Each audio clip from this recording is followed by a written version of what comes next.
Hi everyone, good to be here again, and hope that you hope everything's going well. Always, we want the best for everybody, and when I say the best, we want the very best.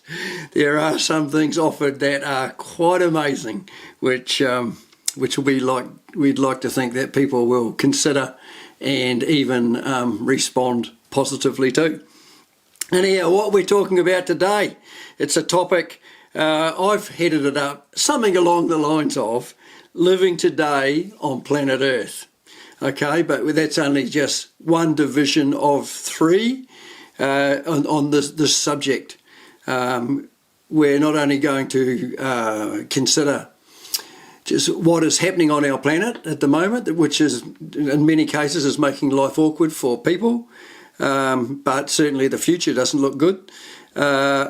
Why have we got this problem is worth considering, because it's always good to know what the source is. If you're going to deal to a thing, deal to the source. I remember a friend of mine used to say, he used to have a saying like, kill the spider. Like, if you're getting sick and tired of the cobwebs, go to the source and deal to it just for once and for all, rather than just sort of sticking plaster solutions. Mankind is famous for sticking plaster solutions. Things have gone on and on and on that are causing a problem for fellow citizens of the earth, but nothing, or not nothing, a lot of things are not getting dealt to as they should. And so there's that. And then, of course, is there a silver bullet solution? Well, there is. But it's better than this is a gold bullet with diamonds in it. It's just the greatest solution for all of us. But the idea is just to go through this one step at a time. There's only 3 steps, and hope that you can endure and embrace what's getting said. We're not trying to get people to join our group. We're not asking you for money. We are asking really for just one thing, like, please consider this, the things that we're putting forward. As far as I can tell, through the evaluations of topics, what we're saying is balanced, it's consistent, it's not exaggerated, and it's a worry. Okay, and then whether, what is the cause? We can go through that too and prove beyond any doubt. We can tell you what the cause is, and we can get rid of instead of just the cobwebs, we can get rid of the spider on this one. And then, of course, just this most phenomenal solution for mankind and every dilemma we face, including the dreaded one, where we surely die. That's a bad one. But anyhow, let's just start. Okay, so we got dramas in our world. On our planet, we have just the drama of pollution, which we all know. Okay, we've got land, sea and air all being polluted by mankind. We are there are efforts going in that are meant to be solving the problem, but we're not solving the problem. We're just barely touching. It's a drop out of the ocean what we're doing in just the natural sense to solve the problems. They're all getting worse, all of them. Climate change, well, that's one. That's most probably that's one that is up for debate. Not saying either way what's happening, but if perchance the planet is heating up, and if perchance the ice caps are going to melt, and if perchance we are just creating an atmosphere where the likelihood of getting some form of cancer is greatly increased. This is a worry. But what are we going to do? Get rid of cars, make them all electric. And then we've got just energy for houses. What are we going to do there? And I know the options that are available, but anybody who honestly evaluates the likelihood of the options available to us at the moment meeting the need, you're deluding yourself if you think that you get anywhere near solving the problem. We don't.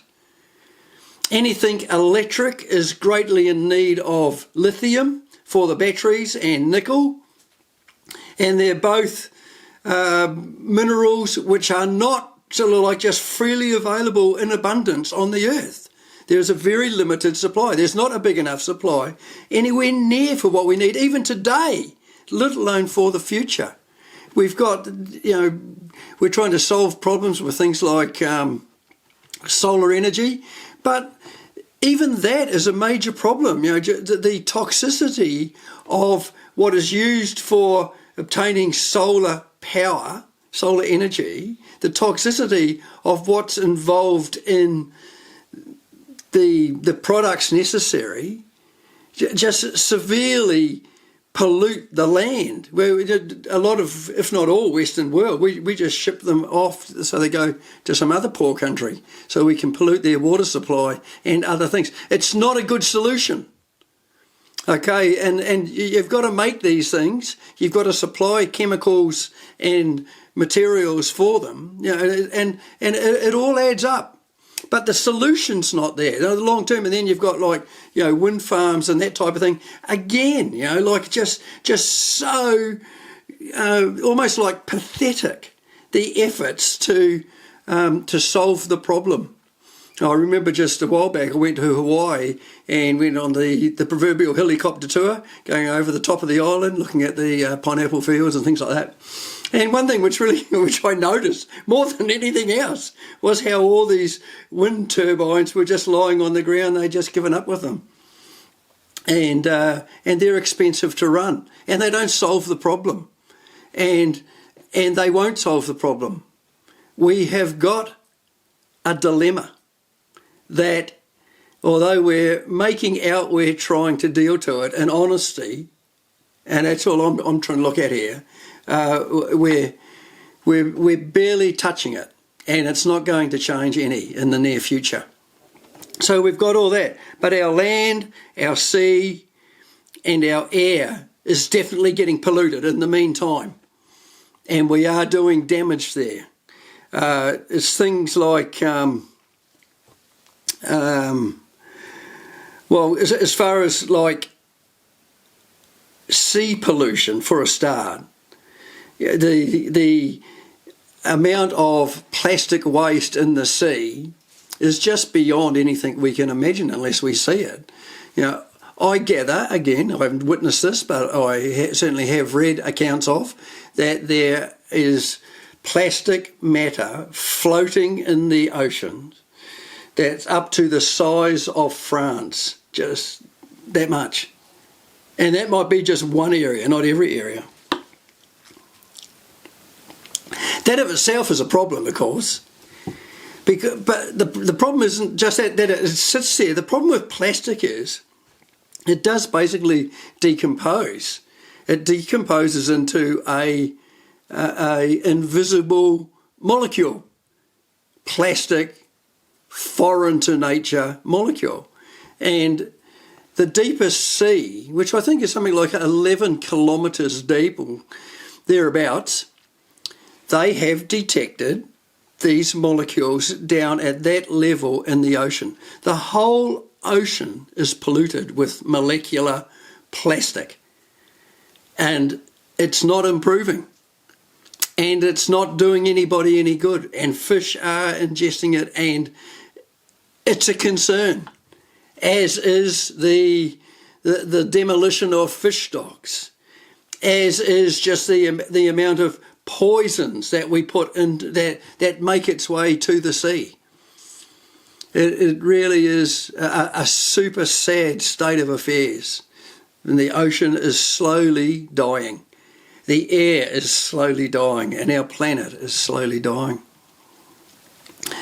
Apparently we're killing over 200 species in nature, like animal, insect, tree, fish, bird, whatever. 200 species a day are becoming extinct. 200 species a day. Like, the damage is phenomenal. And then you've got that, which again, no one's even nearly effectively dealing with this problem, just that problem. But we've got other ones which are maybe even worse. We need oxygen. We're told the planet, we're using up our oxygen supply. And that because of the accumulation of whatever's in the atmosphere, that we need more trees. And yet, apparently, 2/3 of the world's rainforests, Amazon, etc., have been destroyed in the last 20 years. Have been, or is in the process of being destroyed in the last 20 years. Mate, we need rainforests. We need trees. We need greenery. We need to get real. That's what we need. So we've got all that, and then you've got problems like nuclear waste. You realise, when you again just evaluate the options, battery energy is very, very limited, and obviously people don't like using any form of fossil fuel, but even that is limited.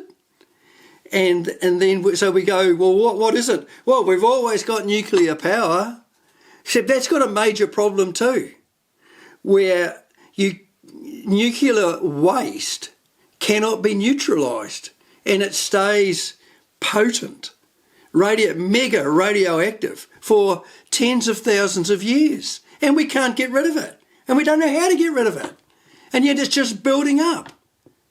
You've got that drama, and that's assuming that a nuclear power station doesn't blow up like Chernobyl, which was serious, but not nearly as serious as Fukushima, which was destroyed with the tidal wave close to a decade ago.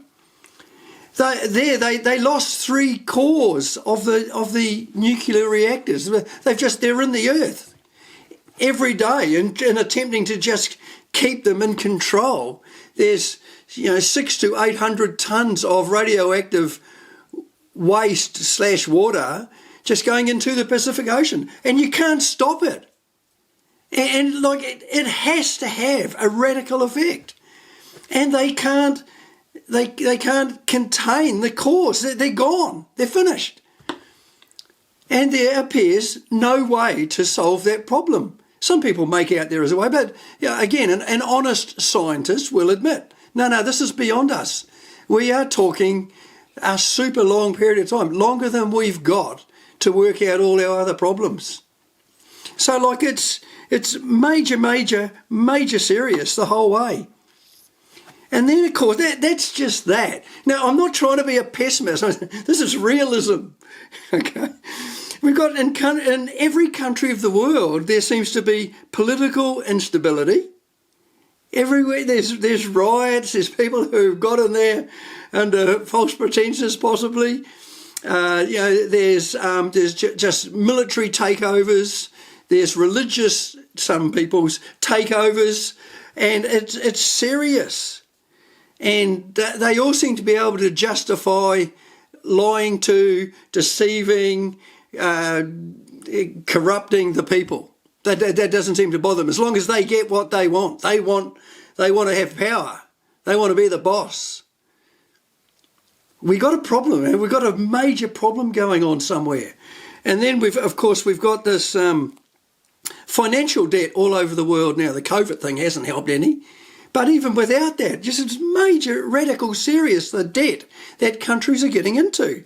And on top of that, even if that doesn't bother you, we got sort of this big tech agenda, where they can cancel people who don't think like them.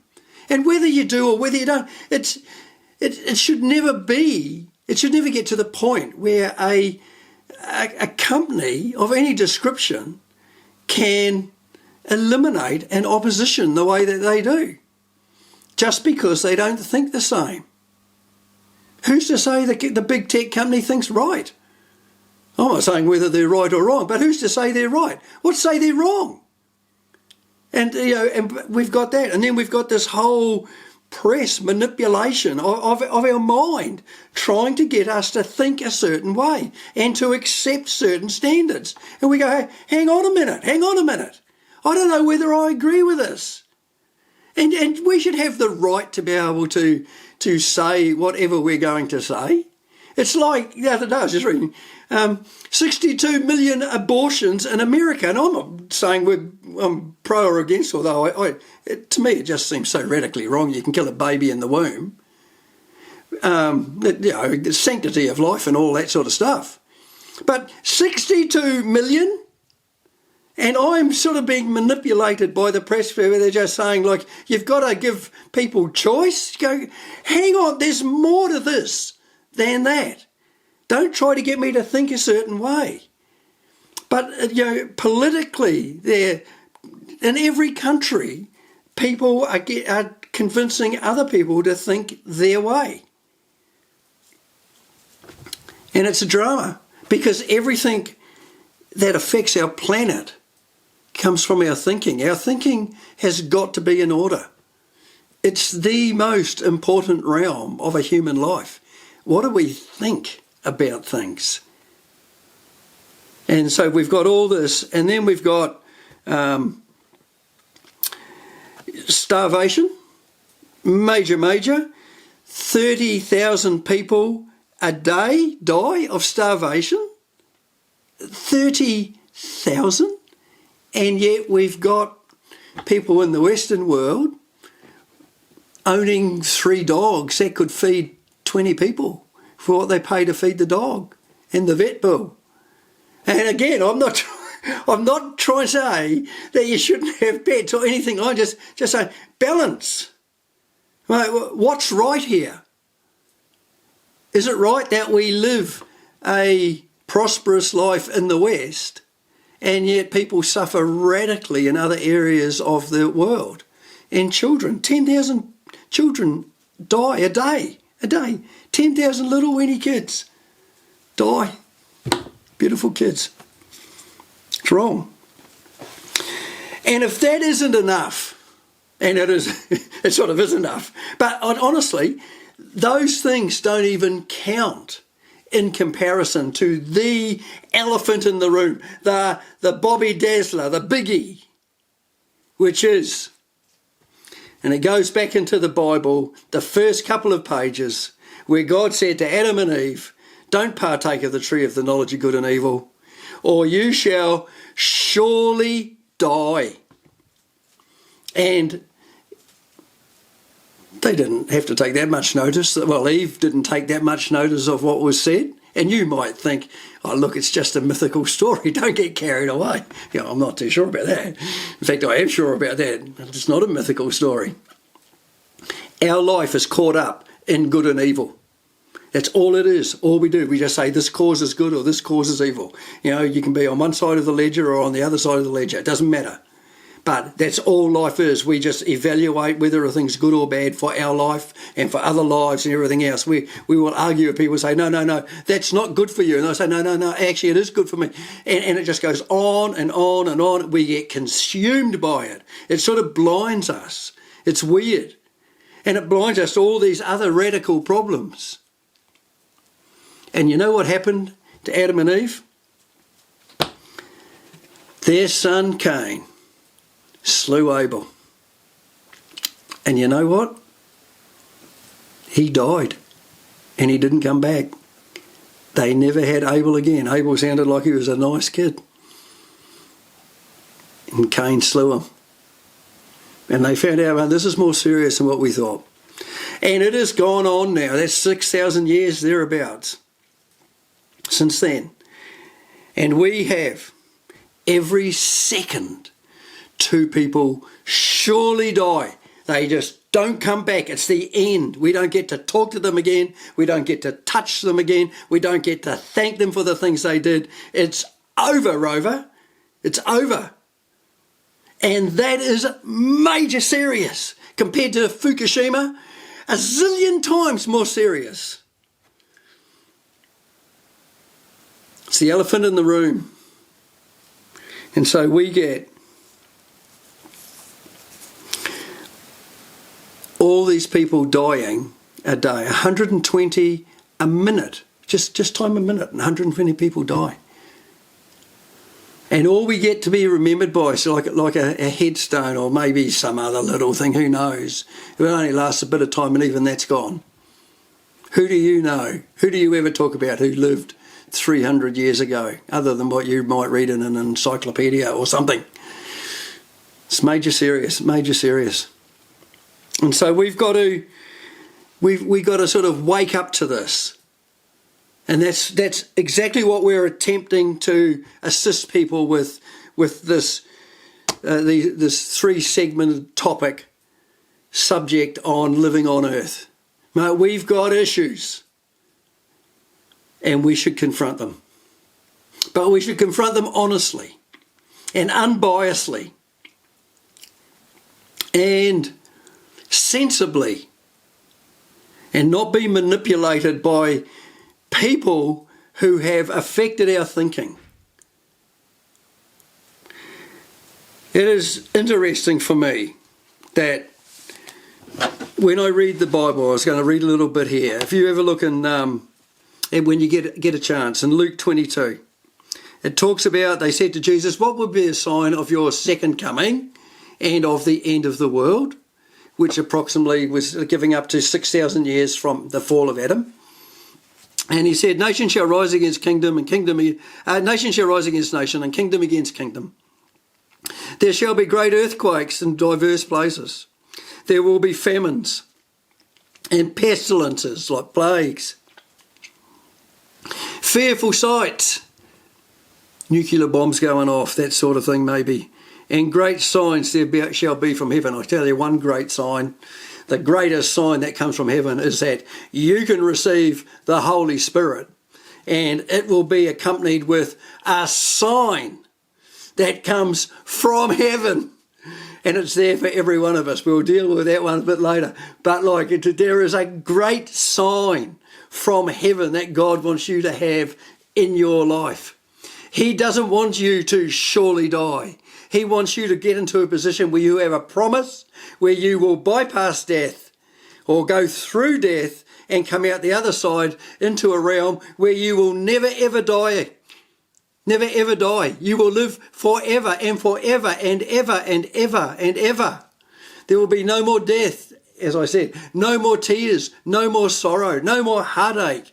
No more, mate, we blew it. No more of that. And that's what the whole message is about. And so we come into this place, and Jesus talked about these things. And then he went on and he said, and this is in verse 25 of chapter 21, in Luke, and there shall be signs in the sun and the moon and the stars, and upon the earth distress of nations, with perplexity, the sea and the waves roaring, men's hearts failing them for fear, for looking after the things that are coming on the earth, for the powers of heaven shall be shaken. And then they shall see the Son of Man coming, the return of the Lord. But you tell me, 2,000 years ago, approx, Jesus Christ speaking, saying, look, kingdom, nation will be against nation. Yeah, and kingdom against kingdom. Yeah, all happening. How do you know that? I thought we were meant to improve. I thought we were evolving. I thought we were getting better and better with time. What a myth. What a joke. What a lie. Mankind is not improving, and the earth isn't improving. Got to get real. And more to the point, we're not going to prevent the problem. We can't prevent it for the peoples of the earth, but for any individual on the earth, we can say this is your time. And here was Jesus saying, there would be earthquakes and pestilences and like plagues and famines. It's all there. Just that alone is sort of amazing. And then it goes on and it says, and there shall be signs in the sun and the moon and the stars. That was they were the symbolisms for the nation of Israel, the true nation of Israel, which we'll talk about later. And and upon the earth there is distress of nations. There is. And you know it, so do I. And it's perplexing and it is complex. No, we just can't solve them with the click of a finger or throwing a bit of dosh at it or creating a little bit of enlightenment for people. It doesn't seem to solve it. And Jesus spoke about all these things, men's hearts failing them for fear. The more you look at it, it's just that little tip of the iceberg, which I read out. That is nothing in comparison to the problems of the earth. And yet here we are in the middle of it. It's a worry. And it's just true for some people who, if you would bother to look at all of what's happening around our planet, right, your heart fails you. You just go, mate, we're lost. We're gone. But we're not gone. The next phase of this, I'll talk about what's causing the problem and how we solve the problem, at least in our own life, and assist where we can in other areas. The love of more is the root of all evil. I know it says money, but the word's more, just like covetousness for more. The love of more is destroying our planet, and it's in us. We can't help ourselves.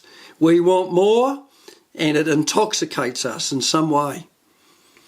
We seem to be able to turn a blind eye to damage we're doing. Anyway, phase 2 coming up. Try and digest that, and then the next 2 phases, classic. Take care.